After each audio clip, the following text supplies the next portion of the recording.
चाहता हूं सबसे पहले आप पाकिस्तान की कुंडली खोल दीजिए। जी देखिए, मैं पाकिस्तान के जन्म के समय ही पाकिस्तान के विनाश की लीला रच ली गई थी और ये उन्होंने खुद किया। दिल्ली में अब पीओके आ चुका है, आप मानिए आ चुका है, मानिए आ चुका आप मान लीजिए आ चुका है, मान लीजिए आ चुका है। है। क्या आपका कहना है कि पाकिस्तान में तख्ता पलट गया साहब? जी, आने वाले समय में, युद्ध के समय में ही पाकिस्तान में बीच में तख्ता पलट की पूर्ण संभावनाएं हैं।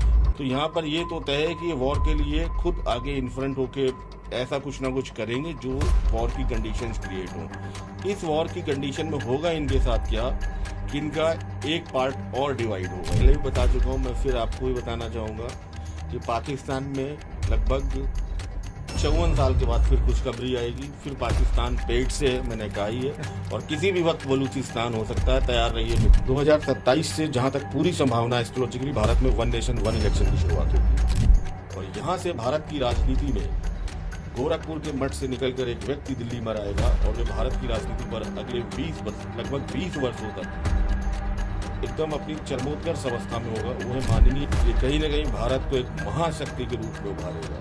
दे तो दिया है जो अंकित जी जो कुंडली बता रहे हैं, भारत 2027 में नरेंद्र मोदी राष्ट्रपति बन सकते हैं। जी, बन सकते नहीं, बनेंगे, बनेंगे। बनेंगे। उनका जो पीएम मोदी है, सीएम योगी, अभी इन लोगों का कार्यकाल बहुत लंबा चलेगा। कांग्रेस के भी कोई चांसेस नहीं है। जो ये हिंदू राष्ट्र की बातें हो रही हैं, ये ऐसे ही बातें नहीं हो रही। ये भारत की कुंडली में है कि 2027 तक हिंदू राष्ट्र हो जाएगा। आज हम एक ऐसी शख्सियत के साथ बैठे हुए हैं जिन्होंने 3 अप्रैल को ही ये भविष्यवाणी कर दी थी कि बॉर्डर पर टेंशन होने वाला है और इतना टेंशन होने वाला है कि भारत सरकार को कुछ बड़े और कड़े फैसले लेने पड़ सकते हैं। हमारे साथ मौजूद हैं देश के जाने माने एस्ट्रोलॉजर अंकित अग्निहोत्री जी। अंकित जी, बहुत बहुत स्वागत है आपका। Thank you, thank you. Ankit ji ने 3 अप्रैल को तो ये भविष्यवाणी कर दी थी, लेकिन अब आगे क्या? अंकित जी के पास जब हम आज आए तो उनके पास कुछ कुंडली थी। उसमें पाकिस्तान की कुंडली थी, भारत की कुंडली थी और हमारे देश के प्रधानमंत्री नरेंद्र मोदी की कुंडली थी। और उन्होंने जो खुलासे किए वो वाकई चौंकाने वाले हैं। तो अंकित जी, सबसे पहले आपके टेबल पे सबसे ऊपर पाकिस्तान की कुंडली है। मैं चाहता हूं सबसे पहले आप पाकिस्तान की कुंडली खोल दीजिए। जी देखिए, मैं ऑडियंस या जो व्यूअर्स उनको दिखाना चाहता हूँ, ये पाकिस्तान की कुंडली है जिसको हमने डिटेल में पूरा एनालाइज किया है और बनाया है। एक्चुअली थोड़ा सा हम हिस्टोरिकल बैकग्राउंड पर भी जाना चाहेंगे कि पाकिस्तान के जन्म के समय ही पाकिस्तान के विनाश की लीला रच ली गई थी और ये उन्होंने खुद किया था। अच्छा। उसका कारण ये है कि एस्ट्रोलॉजिकली उन्होंने अपने लिए जो मुहूर्त, जो समय चूज किया था, उसने आपका 15 अगस्त 1947 को ही डिफाइन कर दिया था कि ये एक अस्थिर राष्ट्र होने वाला है, भविष्य में कई टुकड़ों में विभाजित होगा। कारण ये है कि भारत में चाहे डॉक्टर राजेंद्र प्रसाद हो, पंडित जवाहरलाल नेहरू हो, इनको एस्ट्रोलॉजी पर बहुत विश्वास था। जब माउंटबेटन ने इनको टाइम ड्यूरेशन दिया कि आप आज़ाद कीजिए, तो पाकिस्तान ने बिना किसी मुहूर्त की, ना बिना किसी विचार के 14 अगस्त को अपना आज़ादी, इंडिपेंडेंट डिक्लेयर कर दिया। लेकिन भारत में इस चीज़ को माना जाता है।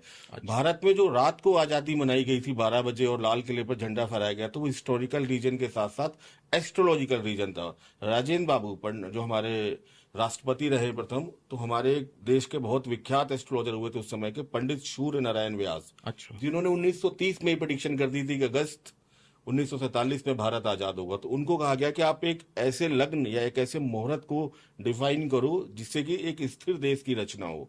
तो पूरा सब कुछ कैलकुलेशन करने के बाद रात को 12 बजे अभिजीत मुहूर्त में भारत के लिए वृषभ लगन, स्थिर लगन में एक कुंडली का निर्माण किया गया जिससे कि भारत की स्थिरता बनी रहे। लेकिन फिर भी थोड़ी बहुत उसमें खामियां आ गई क्योंकि उस समय, उस दिन पंचग्रही योग चल रहा था, बट उस दिन का वो बेस्ट कॉम्बिनेशन था और इसीलिए आज़ादी रात को 12 बजे ही डिफाइन की गई। ये एस्ट्रोलॉजिकल रीजन था और इसको नेहरू जी ने माना और इसको हमारे जितने भी उस समय के नेता थे माना। तो ये बात बहुत कम लोगों को पता होगी, लेकिन जिन्ना ने इसको नहीं माना। अब हम पाकिस्तान की कुंडली पर आते हैं। मतलब आपका कहना है कि पाकिस्तान का जन्म ही गलत समय पे हुआ है? पाकिस्तान ने, बोलते ना कि जो विनाश काले विपरीत बुद्धि, जब आपका विनाश आना होता है, हाँ, तो आप अपने लिए स्वतः ही गड्ढे का निर्माण करते हैं। तो पाकिस्तान ने अपने लिए जो आजादी का समय चुना वो 14 अगस्त 1947, और जो हमने कुंडली बनाई कराची, हाँ, पाकिस्तान की।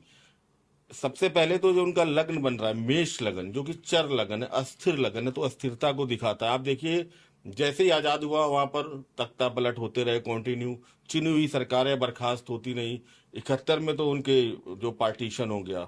अब मैं इनका अगर डेटा एनालाइज करूं कुंडली का, तो जब जब इनकी कुंडली में बुध कहीं भी यानी मरकरी कभी भी जब भी ट्रांजेक्शन में आया है, इनके साथ दिक्कत हुई है।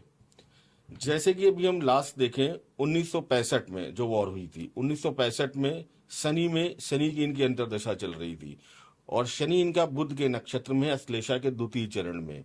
दोबारा इनका अगर हम देखें जो लड़ाई हुई है 1971 में, यहाँ पर भी शनि और शुक्र की अंतर्दशा और महादशा का कॉम्बिनेशन था। यहाँ पर भी शनि भी अश्लेषा के द्वितीय चरण में है और शुक्र भी अश्लेषा यानी बुध के ही नक्षत्र में है। हम करंट सिचुएशंस पे आ जाते हैं। इनकी करंट सिचुएशन में जो कॉम्बिनेशन चल रहे हैं, शुक्र में बुध की अंतर्दशा चल रही है जो 2026 तक है, अक्टूबर। तो यहाँ पर ये तो तय है कि ये वॉर के लिए खुद आगे इन्फ्रंट होके ऐसा कुछ ना कुछ करेंगे जो वॉर की कंडीशंस क्रिएट हो। इस वॉर की कंडीशन में होगा इनके साथ क्या कि इनका एक पार्ट और डिवाइड होगा इस वॉर की कंडीशन में। अच्छा। मंडेन एस्ट्रोलॉजी में एक पार्ट में अगर हम देखें, कहा जाता है कि अगर 4th हाउस में जितने मेलेफिक प्लैनेट का इम्पैक्ट रहेगा तो कहीं ना कहीं वो उतने पार्ट में टूटेगा। तो 71 में हम देख चुके हैं जब वॉर की कंडीशन हुई थी ये टूटे थे। ये 2025 में फिर डिवाइड होंगे, ये कन्फर्म है। और ये घुटनों के बल क्या, शायद इनके घुटने ही इस लायक नहीं रहेंगे कि उसके बल पर भी ये बैठ पाए। मतलब ये आ बैल मुझे मार वाला सारा काम चल रहा है। आ बैल मुझे मार, या जो एक तरीके से बोलिए ना, अपने विनाश के लिए इन्होंने स्वयं रच दिए। तो ये पाकिस्तान के लिए अगर हम और एनालाइज करें तो वर्ष कुंडली में पाकिस्तान में एक जो मुंथा का कॉन्सेप्ट होता है, जो लोग एस्ट्रोलॉजी जानते हैं या करते हैं उनको पता होगा, वो 7th हाउस के साथ रिलेशन बना रहा है। 7th हाउस युद्ध की स्थिति दिखाता है मंडेन एस्ट्रोलॉजी में। 7th हाउस को अगर हम क्लासिकल में जाएं, जब मुंथा जाएगा तो यहाँ पर निराशा, धन का नाश, शरीर में रोग, बुरे काम की ओर प्रवृत्ति, निराशा, कारागार, कहीं ना कहीं बंधन की आशंका। तो ये इनकी कुंडली अपने आप में बयां कर रही है। जो वर्ष कुंडली माइक्रो एनालिसिस के लिए इसराफ जैसा एक खराब योग बन रहा है इनकी कुंडली में। कोई भी अच्छे कॉम्बिनेशन वर्ष कुंडली में नहीं है। दशाओं का कॉम्बिनेशन बहुत खराब चल रहा है इनका।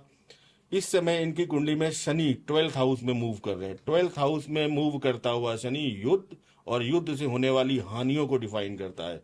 ये सारा जो कॉस्मिक एनर्जी, एस्ट्रोलॉजिकल एस्ट्रोनॉमी यहाँ पर पूरा इनके अगेंस्ट में जा रही है। शायद ये इनकी बात इनको समझ में नहीं आ रही है, लेकिन हमारे यशस्वी प्रधानमंत्री इनको बहुत जल्दी इस बात को समझा देंगे। बुध की अंतर्दशा चल रही है, मैं डिफाइन कर दूं हो क्या रहा है इनके साथ।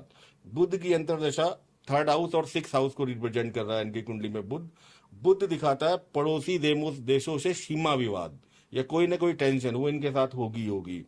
दूसरा 6th हाउस हथियार युक्त सेना, क्षेत्रीय आक्रमण। क्षेत्रीय आक्रमण को आप याद रखिए, इसमें भारत का इन्वॉल्वमेंट नहीं हुआ। क्षेत्रीय आक्रमण, बलूचिस्तान जैसे लोग भी इन पर फायदा उठाएंगे इस समय इस स्थिति का। तो और वैसे भी इनके साथ जब भी बुध कॉम्बिनेशन में आया, या तो इनके यहाँ कोई सैन्य कार्रवाई की है और सैन्य कार्रवाई में हमेशा हारे हैं, या फिर तख्ता पलट जैसी कोई ना कोई स्थितियां इनके साथ घटी तो हैं। अंकित जी की माने तो पाकिस्तान चाह कर भी ये युद्ध रोक नहीं सकता, क्योंकि पाकिस्तान के ग्रह इतने खराब हैं कि पाकिस्तान अब नेस्तनाबूद होकर रहेगा। एक आर्मी चीफ हैं पाकिस्तान के, आसिम मुनीर जी, बहुत बड़ी बड़ी बातें कर रहे हैं और वो वहां की जनता को ये दिखाना चाह रहे हैं कि मैं हूं तभी आप सुरक्षित हैं। क्या ऐसा है कुछ?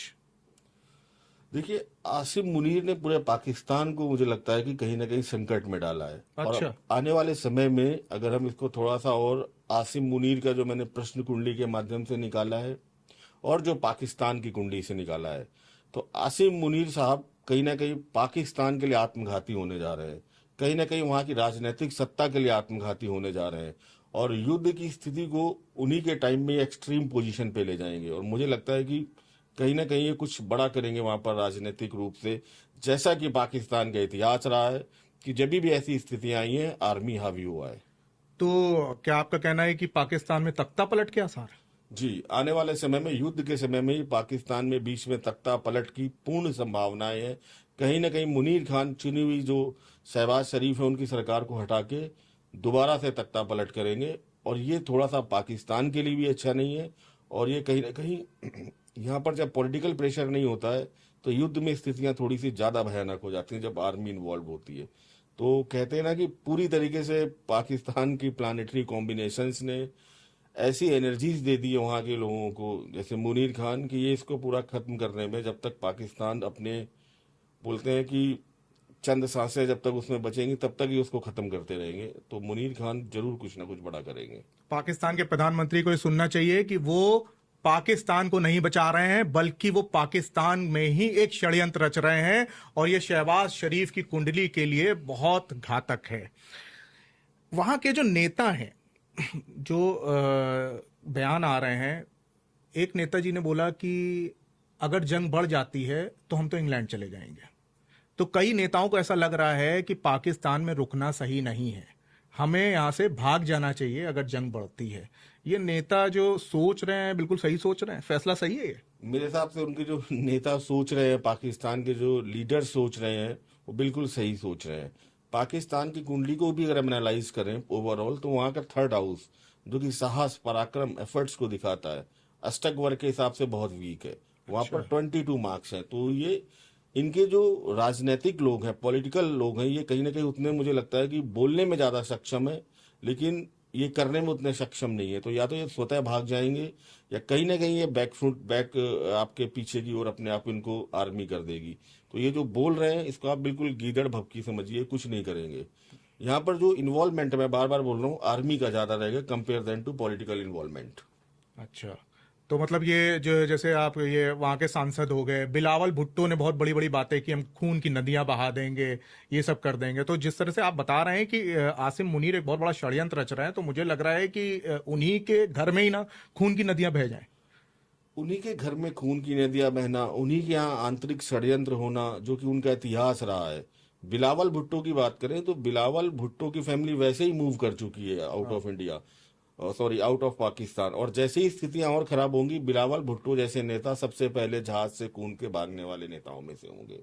ये केवल और केवल वर्बल कमिटमेंट है, इनका कहीं पर भी आपको प्रैक्टिकल एस्पेक्ट दिखेगा नहीं। वैसे भी पाकिस्तान में साहस पराक्रम की जो तुलना की जाए भारत के साथ, एस्ट्रोलॉजिकली, मैं सैन्य क्षमता को नहीं जानता, मैं एस्ट्रोलॉजिकली अगर जानूं तो वहां पर भारत बहुत ऊपर आ रहा है उनसे। भारत बहुत ऊपर आ रहा है। अच्छा, अगर हम पाकिस्तान के नक्शे को देखें तो एक तरफ भारत एक मुसीबत पैदा कर रहा है उसके लिए, दूसरी तरफ बलूचिस्तान है। बलूचिस्तान जिस तरह से उसको घेर रहा है, और आपने बताया कि इस समय पाकिस्तान की जो कुंडली है वो इतनी खराब है कि पाकिस्तान कहीं से भी नहीं बच सकता। आपको क्या लगता है बलूचिस्तान का क्या रोल रहेगा इसमें? हालांकि मैं पहले भी बता चुका हूं, मैं फिर आपको भी बताना चाहूंगा कि पाकिस्तान में लगभग 54 साल के बाद फिर खुशखबरी आएगी। फिर पाकिस्तान पेट से है, मैंने कहा ही है, और किसी भी वक्त बलूचिस्तान हो सकता है। तैयार रहिए मिठाई खाने के लिए। अच्छा, निश्चित रूप से बलूचिस्तान का जन्म होगा, और इसमें भारत का एक सक्रिय योगदान रहेगा। ठीक उसी तरीके से जैसे बांग्लादेश की मुक्ति में भारत की सेना, मुक्ति वाहिनी, इन सब का कंबाइंड रोल रहा था। ये घटना आज से अचानक होने वाली घटनाएं नहीं है। हमारे जो प्रधानमंत्री हैं, जो हमारे एनएसए है, इन सब चीजों पर बहुत लंबे समय से कार्य चल रहा था, और ये इम्पैक्टफुल होने का टाइम है। तो रिजल्ट आने का। पाकिस्तान की जो कुंडली कह रही है कि पाकिस्तान हर तरफ से घिरने वाला है, चाहे वो बलूचिस्तान उसे घेरे चाहे भारत उसे घेरे, तो कुंडली में क्या है, मतलब पाकिस्तान खत्म हो जाएगा क्या? पाकिस्तान आने वाले समय में एक बहुत छोटा रीजनल स्टेट की तरह रह जाएगा। उसकी जो विश्व में अहमियत है, आप देखिए बहुत सारे 181 कंट्रीज है यूनाइटेड नेशन में, या शायद और बढ़ गई होंगी। तो उसमें से कुछ ही कंट्रीज है जिनको हम मानते हैं कि वो सक्षम है कुछ करने में। वो आपकी 15, 20, 25 कंट्री होंगी। बाकी तो ऐसे आप सूडान और दक्षिणी सूडान, बहुत सारी कंट्रीज है। तो उन्हीं कंट्रीज में से रह जाएगा। सामरिक दृष्टि से वो एक तरीके से समाप्त हो जाएगा। और मैं एक चीज कहना चाहूंगा कि किसी भी चीज की अति बहुत ज्यादा खराब होती है। पाकिस्तान ने हमें कई दशकों से परेशान किया है। रामचरितमानस की एक चौपाई है कि विनय न मानत जला दी जड़, गए 3 दिन बीती, बोले राम सकोप सब, तब बिनु भय होए न प्रीति। तो हमने बहुत सफेद कबूतर उड़ा लिए, बहुत हमने आगरा में उनको बिरयानी खिला ली। अब मोदी जी के नेतृत्व में एक ब्रिटिश टाइम में एक होता था जमींदारी व्यवस्था में स्थायी बंदोबस्त, परमानेंट सेटलमेंट। तो ये जो दशाएं चल रही हैं पाकिस्तान की, नरेंद्र मोदी जी की, भारतवर्ष की, ये पाकिस्तान का परमानेंट सेटलमेंट करने जा रहे हैं, जिसको हम कहें स्थायी बंदोबस्त। और आने वाली जो जनरेशन है वो हमारे देश के प्रधानमंत्री के लिए, हमारे सैनिकों के लिए कृतज्ञ रहेगी। तो ये जो सिंधु संधि जो ये रद्द हुई है, तो क्या कुंडली में कुछ ऐसा भी है कि पाकिस्तान में सूखा पड़ सकता है, या पाकिस्तान में बाढ़ आ सकती है, या पाकिस्तान का जो भी अब छोटा सा रीजन बचेगा उसमें कुछ बड़ा हो सकता है इस तरह? देखिए, पाकिस्तान की जो इस समय समय दशा चल रही है और जो ट्रांजिट चल रहा है अगले 2.5 ईयर तक, ये बड़े खतरनाक होने वाले हैं। 2.5 साल। वहां पर हाँ, अगले 2.5 साल, फरवरी 2028 तक ये वो दशा होगी जब एक तरीके से पुराना पाकिस्तान खत्म हो रहा होगा, आतंकवाद खत्म हो रहा होगा, नए पाकिस्तान का जन्म हो रहा होगा जो कई हद तक आतंकवाद से मुक्त होना चाहिए।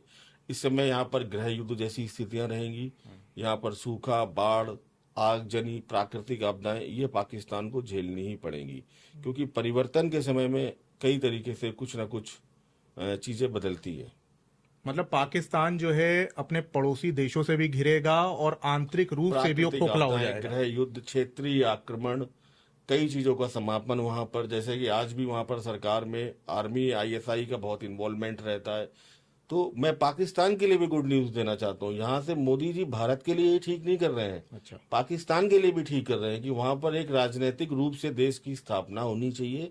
इसका बोलते हैं ना रीस्ट्रक्चर करना, आपका कोई अंग जब सड़ जाए तो उसको काट देना चाहिए और फिर नए तरीके से उस पर काम करना चाहिए। तो मेरे हिसाब से तो मैं तो चाहूंगा यहाँ से जो पाकिस्तान में जो सड़ा हुआ पार्ट है, जो आतंकवाद जो पूरे विश्व को परेशान कर रहा है, तो यहाँ पर ये जो सड़ा हुआ पार्ट है मोदी जी उससे काटेंगे तो कहीं ना कहीं ये पाकिस्तान पर भी रहम कर रहे हैं हमारे मोदी जी। तो यहाँ से जो पाकिस्तान बनेगा, थोड़ा सा पढ़ा लिखा पाकिस्तान बनेगा, थोड़ा सा समझदार पाकिस्तान बनेगा, थोड़ा सा लोकतांत्रिक जो हमारी वैल्यूज हैं उनको मानने वाला पाकिस्तान बनना चाहिए। तो कुंडली के हिसाब से अंकित जी की सलाह यह है कि पाकिस्तान को जितनी जल्दी हो सके सरेंडर कर देना चाहिए और मोदी जी के हवाले खुद को कर देना चाहिए, तो वो बच सकता है, काफी कुछ सही हो सकता है। लेकिन मैंने कहा ना, विनाश काले विपरीत बुद्धि, जब तक वहां पर आपके जो आर्मी चीफ हैं और ऐसे लोग हैं, आईएसआई जैसे बाजवा शायद वहां के हेड ने, तो तब तक ये स्थिति आएगी नहीं, क्योंकि बोलते हैं ना कि सृजन से पहले किसी भी चीज के विनाश किया जाता है। तो सृजन तो होगा पाकिस्तान का, लेकिन पहले उसका विनाश होना जरूरी है। अच्छा अंकित जी, कहते हैं ना जब हमारा समय खराब हो रहा होता है तो हमारे साथ जो लोग जुड़ते हैं कहीं ना कहीं उन पर भी इफेक्ट पड़ता है। आपने जो पाकिस्तान की कुंडली बताई, बहुत ही खराब कुंडली है पाकिस्तान की, तो जो देश उनका साथ दे रहे हैं, जो उनके साथ हैं, जैसे चाइना और ये सब, इनके साथ भी गड़बड़ हो सकता है। देखिए, निश्चित रूप से होगा। जब किसी व्यक्ति का समय खराब हो, जब डेस्टिनी उसको नेस्ता नाबूद करने पर तुली हो, तो कोई भी शक्ति उसके साथ आके जुड़ेगी, चाहे जितनी बड़ी शक्ति हो, उसको भी कहीं ना कहीं नुकसान होगा, क्योंकि आप डेस्टिनी के फ्लो को कंट्रोल नहीं कर सकते हैं। ठीक है, चाइना की अगर हम कुंडली देखें, मकर लगन की कुंडली है, लग्नेश शनि अष्टम भाव में गए हैं। अष्टम भाव रहस्य का भाव होता है, षड्यंत्र का भाव होता है। तो ये एक इंडिकेशन देता है कि चाइना का जब से जन्म हुआ है वहाँ गुप्त गतिविधियां होती रहती हैं, कुछ ना कुछ षड्यंत्र वो चुपचाप करा करते हैं। इस युद्ध में वो कहीं ना कहीं पाकिस्तान की मदद करेंगे, ये उनकी मजबूरी भी है और ये उनकी डेस्टिनी भी है। और ये डेस्टिनी उनको एक जलते हुए आग के गोले के पास ले जाएगी। पाकिस्तान इस समय एक जलता हुआ आग का गोला है, जो उसके पास जाएगा जलेगा, झुलसेगा, नुकसान होगा। यहाँ पर चाइना कहीं ना कहीं अपने आप में एक नुकसान की स्थिति में आएगा। कहीं ना कहीं चाइना को भी भारत की तरफ से एक स्ट्रांग मैसेज जाएगा कि जो हमारे साथ वो छेड़छाड़ करता है उसको बंद करे। कहीं ना कहीं चाइना का जो व्यापार है, ट्रेड है, उस पर इम्पैक्ट आएगा। कहीं ना कहीं चाइना इकोनॉमिकली यहाँ पर एक थोड़ा सा उसके लिए नेगेटिव इंडिकेशन है। कुछ ना कुछ वहां पर भी अपोजिशन में लोग हैं जो पाकिस्तान को सपोर्ट करने में मना कर रहे हैं। तो कहीं ना कहीं वहां पर सत्ता पक्ष के लिए भी विपरीत स्थितियां पैदा होंगी। वहां की सरकार को भी बड़ा कन्विंस करना पड़ेगा, वहां के लोगों को, वहां की जो विरोधी दल है उनको, कि हम पाकिस्तान को हेल्प करें। लेकिन फिर भी वो विद्रोह की स्थितियां चाइना में भी बनेंगी। कहीं कहीं ना कहीं जो असंतोष के स्वर हैं वो चाइना में भी उभरेंगे। सुन लो चाइना, पाकिस्तान एक डूबता जहाज है। पाकिस्तान की कुंडली ही ऐसी है कि पाकिस्तान चाह कर भी कुछ नहीं कर सकता। तो जो जो उस डूबते जहाज में सवार होगा उसका विनाश तय है। इसी तरीके से आप बांग्लादेश को देख लीजिए। बांग्लादेश को कहीं ना कहीं अपने आप में एक मैसेज जाएगा, क्योंकि बांग्लादेश का जन्म भारत के थ्रू पाकिस्तान से कराया गया था। लेकिन कुछ समय से आप देख रहे हैं वहां पर भी कुछ ना कुछ हिंदू विरोधी एक्टिविटी होती रहती है। ये युद्ध केवल पाकिस्तान के लिए युद्ध नहीं है, ये युद्ध केवल पाकिस्तान को सबक नहीं होगा, ये युद्ध भारत की जो इतिहास लिखा जाएगा, भारत की कुंडली इस चीज को बता रही है कि ये भारत के शत्रुओं को, जितने भी शत्रु हैं आसपास, उनको एक ऐसा मैसेज जा रहा है कि शायद वो भारत की सरजमी पर या भारत के सनातन के विरुद्ध या भारत की संस्कृति के विरुद्ध कोई भी निगेटिव इम्पैक्ट उठाए। तो चाइना इस युद्ध में झुलसेगा, नुकसान उठाएगा, लेकिन ये उसकी डेस्टिनी है। जब विनाश आता है तो उस विनाश को कोई नहीं रोक पाता। जैसे कि महाभारत में भी रेफरेंस है कि श्री कृष्ण को सब कुछ पता था कि सब कुछ होगा, समझाने भी गए दुर्योधन को कि मान जाओ, लेकिन नहीं माना। तो ये इस चीज को इंडिकेट करता है, जिसका विनाश आ जाता है उसे कोई नहीं रोक सकता। तो पाकिस्तान की कुंडली पे हमने बात कर ली, अब हम आते हैं भारत की कुंडली में और अंकित जी से सवाल करते हैं कि क्या भारत के लिए युद्ध एक बड़ी अपॉर्चुनिटी है? जी, हम भारत की कुंडली में आते हैं। देखिए, भारत की कुंडली के लिए हमने एक तो बहुत अच्छा मुहूर्त चुना था 1947 में। चंद्रमा पुष्य नक्षत्र में था, जो बहुत शुभ था। आजादी के लिए हमने अभिजीत मुहूर्त लिया था, स्थिर लग्न लिया था। थर्ड हाउस हमारा बहुत इम्पैक्टफुल है। अष्टक वर्ग में लगन में हमारे बहुत नंबर हैं, जो भारत की एक स्ट्रॉन्ग पोजीशन को दिखाता है। अब भारत में जो दशाएं आने वाली हैं कुछ ही टाइम बाद, सितंबर से मंगल की महादशाएं आने वाली है। मंगल भारत में 12वें भाव को रिप्रेजेंट करता है और सप्तम भाव को रिप्रेजेंट करता है। भारत की कुंडली में मंगल के आने से भारत में कहीं ना कहीं आर्मी का इन्वॉल्वमेंट बढ़ेगा, कहीं ना कहीं सेना का यहाँ पर हस्तक्षेप बढ़ेगा, जो कि कहीं ना कहीं विदेशी देशों के साथ जो समस्याएं चली आ रही हैं उन समस्याओं को सेना की मदद से समाप्त किया जाएगा। भारत के लिए ठीक टाइम ड्यूरेशन चल रहा है। अगर हम इस वर्ष की हिंदू नववर्ष प्रवेश कुंडली देखें, जो कि हम चैत्र प्रतिपदा की कुंडली बोलते हैं या हिंदू नववर्ष, ये थोड़ी सी भारत के लिए दिखा रही थी इंडिकेशंस को कि कहीं ना कहीं भारत में भी इस बार उग्रवाद, आतंकवाद, सीमा पर तनाव, प्राकृतिक आपदाएं, ऐसी इवेंट्स होने के चांसेस हैं। और देखिए, मैंने एक कैलकुलेशन बहुत पहले करके रख ली थी कि जिस दिन सैटर्न ट्रांजिट का सैटर्न और राहु लगभग सेम डिग्री के कनेक्शंस पर आएंगे, वहां उसके बाद कुछ ना कुछ नेगेटिव इवेंट्स होना और वो एक शुरुआत होगी।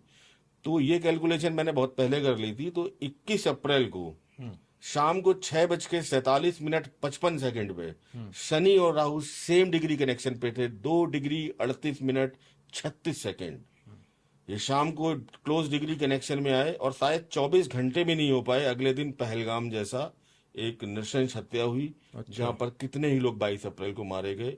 और यहां से शुरू होता है भारत के लिए कुछ स्ट्रॉन्ग डिसीजन लेने का। ये यहाँ पर इन चीजों को भी इंडिकेट कर रहा है। भारत की कुंडली देखें, गुरु का जो हिंदू नववर्ष की कुंडली है, गुरु का जो शुभ दृष्टि है वो चतुर्थ भाव पर पड़ रही, भूमि पर। तो कहीं ना कहीं भूमि है जो भारत में वो जुड़ेगी। भारत का जो ज्योग्राफिकल मैप है वो चेंज होगा, वो इंक्रीज होगा। ये भारत के लिए शुभ स्थितियां। सरकार के लिए थोड़ी सी स्थितियां विषम है, क्योंकि ऐसे एक्शंस के अगेंस्ट में उन्हें स्ट्रॉन्ग डिसीजंस लेने पड़ेंगे।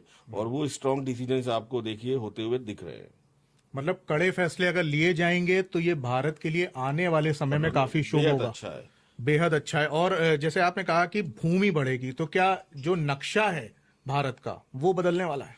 बिल्कुल, भारत का भौगोलिक नक्शा, राजनीतिक नक्शा बदलने वाला है। बलूचिस्तान जाएगा ही जाएगा एक अलग इंडिपेंडेंट स्टेट के रूप में, लेकिन जो पीओके, पाक ऑक्यूपाइड कश्मीर का एक बहुत बड़ा पार्ट भारत में आएगा। ये भारतवासियों के लिए खुशखबरी है।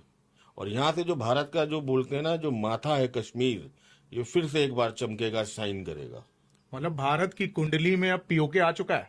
आप मानिए आ चुका है, मानिए आ चुका है, आप मान लीजिए आ चुका है, क्योंकि पीओके जो आने सबकी वाले निगाहें पीओके पे। कुछ ही समय में आप ये सारी चीजें होते हुए देखोगे।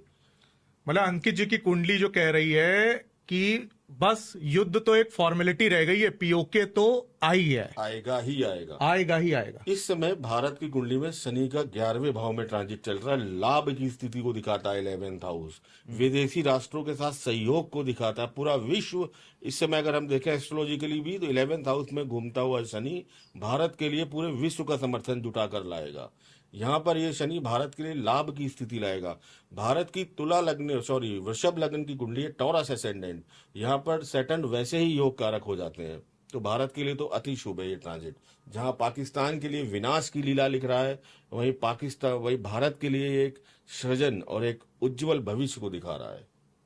अब एक बड़ा सवाल है, प्रधानमंत्री नरेंद्र मोदी, देश के प्रधानमंत्री नरेंद्र मोदी की भी कुंडली अंकित जी ने बना दी है। अब उस पर बात करते हैं। प्रधानमंत्री मोदी के लिए ये कितना बड़ा अवसर है? उनकी कुंडली क्या कह रही है? देखिए, नरेंद्र मोदी जी की अगर हम कुंडली देखें तो उनकी वृश्चिक लग्न की कुंडली है। लगन में बहुत अच्छा नीच भंग राजयोग है। उनकी कुंडली में इस समय मंगल में बुध की अंतर्दशा चल रही है। ये 5 जून 2024 से शुरू हुई थी और ये भी चल रही है। ये महादशा कहीं ना कहीं, देखिए आपके देश में देश की क्या दशा चल रही है और देश के जो शासक हैं उनकी क्या दशा चल रही है, ये इंपॉर्टेंट होता है। तो नरेंद्र मोदी जी की जो इस समय दशा चल रही है, बुध की अंतर्दशा, ये बुध की अंतर्दशा उनके 11वें भाव में एग्जॉल्टेड यानी उच्च के बुध बैठे हैं, प्राप्ति का भाव है, प्राप्त करेंगे। इसलिए देखिए, इतनी खराब परिस्थितियों में भी चुनाव में उनके रिजल्ट उनके फेवर में नहीं आए, फिर भी इस अंतर्दशा में उन्होंने प्राप्त किया। मंगल जब तक है, मोदी जी एक तो सत्ता में रहेंगे, दूसरा यहां से मोदी जी की कुंडली ये बता रही है कि कहीं ना कहीं ये भारत के लिए शुभ होने जा रहा है। शासक जो भी डिसीजन लेगा इस समय, या जो मोदी जी जो भी डिसीजन लेंगे, वो भारत के लिए कई वर्षों तक, कई युगों तक याद रखे जाएंगे। तो मोदी जी की कुंडली हमें एक बहुत अच्छा और आने वाला एक उज्जवल और स्वर्णिम भविष्य की ओर इंगित कर रही है। मोदी जी को डेस्टिनी ने एक्चुअली कुछ काम दिए हैं और मोदी जी जब भी प्रधानमंत्री का जो कार्यकाल है, जब भी इसको छोड़ेंगे इसको, इनको कोई हटाने वाला नहीं हुआ है, खुद से ये छोड़ेंगे, म्यूचुअली छोड़ेंगे। अभी वो समय नहीं आया है। ये 3 काम करके जाएंगे। कुछ काम तो आपको अभी होते हुए दिख जाएंगे जल्दी ही। पहला काम, बलूचिस्तान को इंडिपेंडेंट स्टेट बना के जाना। दूसरा, पीओके का बहुत बड़ा पार्ट भारत में मर्ज करा के जाना। तीसरा, जो आपका यूनाइटेड नेशन का सिक्योरिटी काउंसिल है, उसका भारत को परमानेंट मेंबर बनवा के जाना। तो देखिए, इतने बड़े जब काम करेंगे अभी, तो कहीं ना कहीं भारत का डंका बजने जा रहा है। भारत एक वैश्विक शक्ति के रूप में उभर के आने वाला है।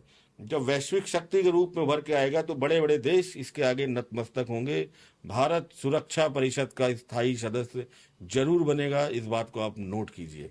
बहुत बड़ी बात कर दी अंकित जी ने, 3 बड़ी उपलब्धियां बताई हैं और इसका मतलब मोदी जी जो डिसीजन लेंगे, सितारे भी उनके साथ हैं। सही कह रहा हूं मैं? बिल्कुल ठीक कह रहे हैं। मोदी जी इस समय अगर मिट्टी को भी छू ले तो वो सोना बन जाएगा। और भारत के लिए जो कर रहे हैं, कहीं ना कहीं ये डेस्टिनी ने उन्हें काम दिए हैं। कुछ लोग वाया डेस्टिनी चुनकर आते हैं और मोदी जी का आना भारत की डेस्टिनी के लिए बहुत अच्छा है। भारत के लिए एक स्वर्णिम युग की शुरुआत है। मोदी जी के बारे में कई लोग बोल रहे हैं चले जाएंगे, हट जाएंगे, फिलहाल वो कहीं नहीं जा रहे हैं। बहुत मजबूती के साथ भारत का पक्ष रख रहे हैं और बहुत मजबूती के साथ भारत को विश्व पटल पर एक शक्तिशाली राष्ट्र के रूप में लेकर आएंगे। मतलब हम छोटे से शब्दों में अगर ये समझें तो जो हो रहा है वो एकदम से नहीं हुआ है, ये जी सब नहीं। कुछ लिखा हुआ है। ये सब कुछ लिखा हुआ है। देखिए, डेस्टिनी में सब कुछ लिखा होता है।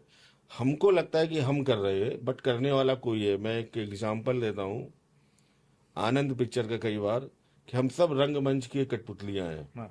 और सबकी डोर ऊपर वाले के हाथ में है। हमको लग रहा है हम कर रहे हैं, लेकिन कर वो रहा है।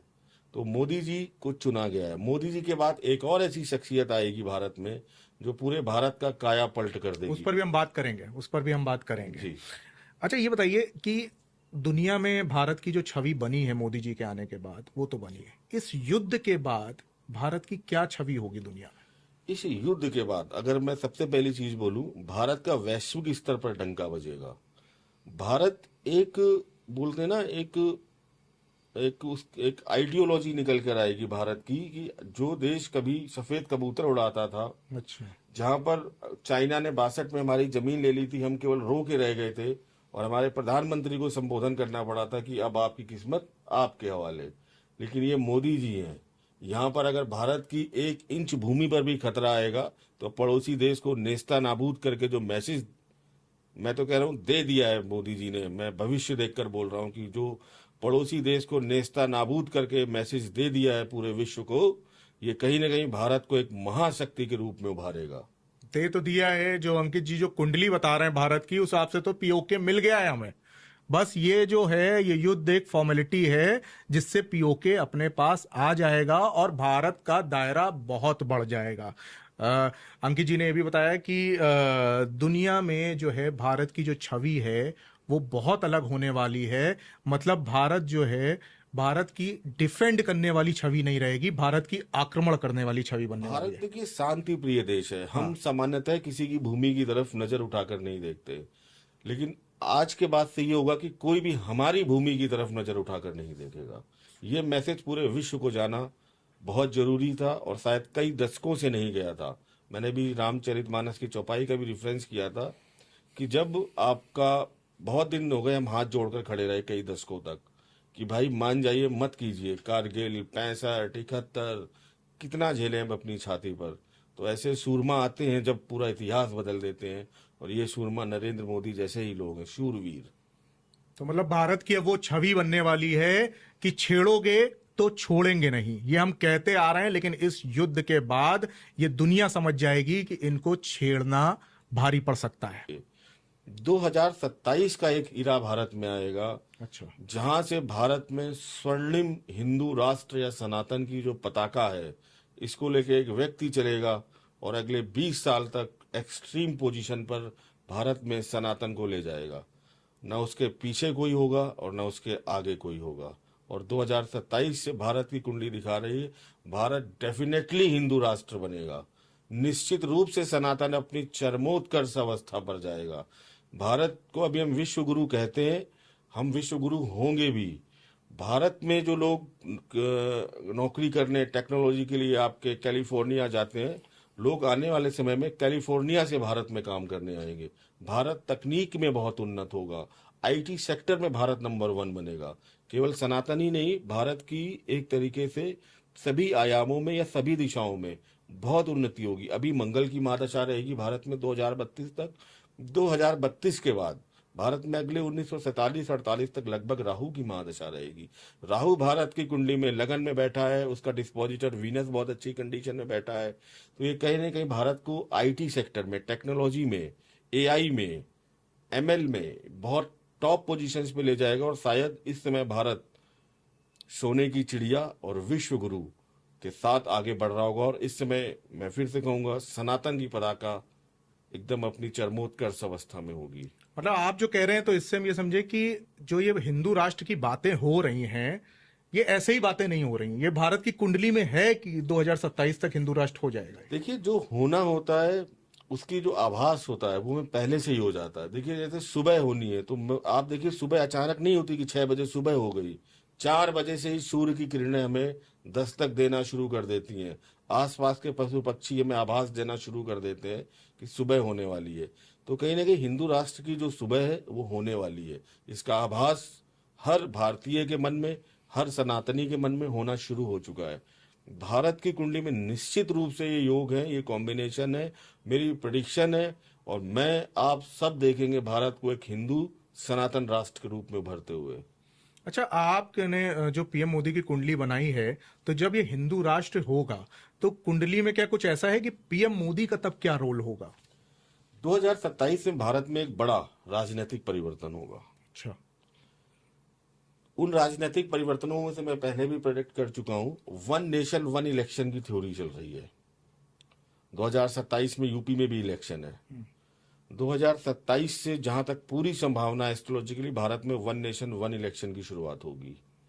और यहां से भारत की राजनीति में गोरखपुर के मठ से निकलकर एक व्यक्ति दिल्ली में आएगा, और जो भारत की राजनीति पर अगले 20 वर्ष, लगभग 20 वर्षों तक एकदम अपनी चरमोत्कर्ष अवस्था में होगा, वो है माननीय योगी आदित्यनाथ जी। यहां से भारत की राजनीति में बड़ा परिवर्तन होने वाला है। और यहां से नरेंद्र मोदी जी के लिए एक ग्रेसफुल विदाई का टाइम है, जो वो खुद अपने लिए चुनेंगे। लेकिन कहीं भी मोदी जी सत्ता से दूर नहीं जा रहे हैं। उनका जो संरक्षण है, उनका जो गाइडेंस है, भारत की राजनीति को मिलने जा रहा है। राहु का कहीं ना कहीं कनेक्शन आ रहा है 2027 में उनकी दशाओं में। राहु का जब कनेक्शन आता है, ये 12वें भाव के साथ लिंक्ड है। 12वां भाव रिटायरमेंट को दिखाता है। राहु की जो के थ्रू जो सत्ता मिलती है, वो सत्ता हमें ये दिखाती है कि नरेंद्र मोदी जी के लिए, मैंने पहले ही प्रेडिक्शन की फिर कर रहा हूं, नरेंद्र मोदी जी 2027 में राष्ट्रपति के भी चुनाव है जुलाई में। नरेंद्र मोदी जी 2027 में भारत के अगले राष्ट्रपति बनेंगे। 2027 में नरेंद्र मोदी राष्ट्रपति बन सकते हैं? जी, बन सकते नहीं, बनेंगे। बनेंगे। उनका जो संरक्षण है, जो गाइडेंस है, वो भारत को, भारत की राजनीति को, देशवासियों को मिलता रहेगा।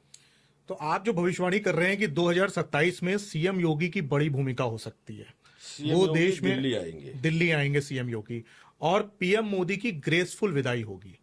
और कहीं न कहीं माननीय योगी आदित्यनाथ की कुंडली इतनी प्रबल है, सिंह लगन की कुंडली है, शुक्र की महादशा चल रही है, शुक्र में शुक्र अंतरदशा में चल रहा है, 20 साल तक रहेगा। शुक्र के बाद उनकी कुंडली में सूर्य की महादशा आएगी, तो अगले 20 वर्षों तक उन्हें हिलाने वाला कोई नहीं है। 2027 में भारत की केंद्रीय राजनीति में उनका एक ऐसा प्रवेश होगा जो भारत में सनातन के लिए, हिंदू राष्ट्र के लिए और कहीं न कहीं धर्म की रक्षा के लिए एक नए अध्याय को शुरू करेगा। मैं तो कहूँगा कि ये जितने भी अभी हमारे जो मंदिर हैं जो नहीं हो पाए हैं, शायद मोदी जी को डेस्टिनी ने राम जन्मभूमि का शिलान्यास लिखा था, लेकिन योगी जी अपने कार्यकाल में मथुरा, काशी और संभल से लेके कल की अवतार तक सब मंदिरों का उद्घाटन करेंगे, भूमि पूजन करेंगे, शिलान्यास करेंगे। तो डेस्टिनी ने इन कामों के लिए अब योगी जी को 2027 से अपॉइंट किया है और ये डेस्टिनी का मैसेज है और इसको कोई नहीं बदल सकता। ये हो के रहेगा, ये मेरी प्रेडिक्शन है। तो 2027 तक पीएम मोदी रहेंगे। 2027 में सीएम योगी जो है वो दिल्ली आ रहे हैं, जैसा कि अंकित जी कहना चाह रहे हैं। तो मतलब कि अगर हम ये जानना चाहें कि जो बीजेपी है, जो पीएम मोदी हैं, सीएम योगी है, अभी इन लोगों का कार्यकाल बहुत लंबा चलेगा, कांग्रेस के भी कोई चांसेस नहीं है इसमें। मैं दो चीजें बोलता हूँ। कुछ लोगों का पॉलिटिकल भविष्य लगभग समाप्त हो चुका है, वो मेंबर ऑफ पार्लियामेंट बन के, विपक्ष बन के बैठ सकते हैं, लेकिन सत्ता में आने के कोई चांस नहीं है। कांग्रेस पार्टी का सन 2024 से डाउनफॉल शुरू हो चुका है। अरविंद केजरीवाल का मैंने बता ही दिया था, शायद ही वो अब कभी सत्ता में जुड़ पाए। जिस दिन अरविंद केजरीवाल आपसे दूर हो जाएंगे, आप प्रोग्रेस करना शुरू कर देगी। ठीक है, अगले जो शनि की महादशा शुरू हुई है अगर अरविंद केजरीवाल की, ये इनके लिए इतनी खराब है कि इनको भी कष्ट में डालेगी और जिसके साथ जुड़ेंगे उनको भी कष्ट में डालेगी। तो कोई भी बड़ी पार्टी मुझे यहाँ पर आती हुई नहीं दिख रही है। बीजेपी की कुंडली बहुत अच्छी है। 6 अप्रैल 1980 को इसकी स्थापना हुई थी दिल्ली में। जो हमने इनकी कुंडली बनाई है उस कुंडली के हिसाब से इस समय जो दशाओं और बाकी चीजों का कॉम्बिनेशन है ट्रांजिट्स का, बीजेपी ही सत्ता में रहने वाली है। एक बार कहते हैं ना कि कभी कभी आपके जिह्वा पर सरस्वती का वास होता है, तो मैं कहीं अमित शाह जी का इंटरव्यू देख रहा था, किसी ने पूछा था बीजेपी कब तक रहेगी, तो उन्होंने कहा भैया 5 साल 10 साल 20 साल नहीं, भी 50 साल तक बीजेपी रहेगी। तो शायद डेस्टिनी ने उनसे कहलवाया था। तो यहाँ भी बीजेपी की वापसी होगी और बीजेपी ही सत्ता में रहेगी। बड़े कॉन्स्टिट्यूशनल अमेंडमेंट्स होंगे 2027 में। ये कॉन्स्टिट्यूशनल अमेंडमेंट्स कहीं ना कहीं योगी जी के लिए होंगे, फेवरेबल कंडीशंस में जाएंगे। सनातन के लिए होंगे ये कॉन्स्टिट्यूशनल अमेंडमेंट्स, ये कहीं ना कहीं हिंदू राष्ट्र की तरफ ले जाने के लिए होंगे। और ये कॉन्स्टिट्यूशनल अमेंडमेंट तभी हो सकते हैं जब कोई पार्टी, जैसा कि हम जानते हैं, लोकसभा एंड राज्यसभा में पूर्ण बहुमत की स्थिति में हो।